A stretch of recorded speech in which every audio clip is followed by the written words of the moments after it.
एक थे सेठ जी, खांसी लग गई उन्हें, परंतु उन्हें आदत थी खट्टा दही, खट्टी लस्सी, खट्टा अचार और इसी प्रकार की दूसरी वस्तुएं खाने की। जिस वैद्य जी के पास जाते वह कहता, ये वस्तुएं खाना छोड़ दो, उसके बाद ही चिकित्सा हो सकती है। अंत में एक वैद्य जी मिले, उन्होंने कहा, मैं चिकित्सा करता हूँ, आप जो चाहे खाते रहिए। वैद्य जी ने औषधि दी, ये सेठ जी की खट्टी वस्तुएं खाते रहे। कुछ दिन के पश्चात मिले तो वैद्य जी से बोले, वैद्य जी, खांसी बढ़ी तो नहीं परंतु कम भी नहीं हुई।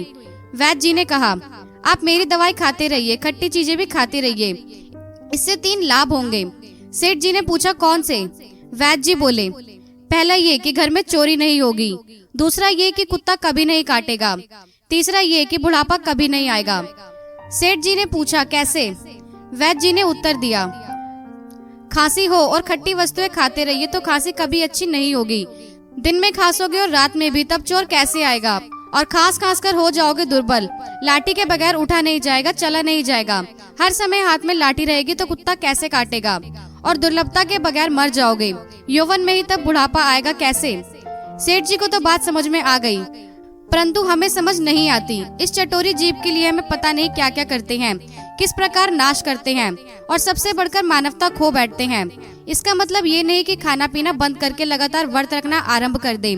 वैसे कभी कभी व्रत रखे तो अच्छा है, इससे स्वास्थ्य ठीक रहता है और मन भी। वैसे संयमित खाने, ऋतु अनुकूल खाने और शरीर माफिक खाने से स्वास्थ्य ठीक रहता है।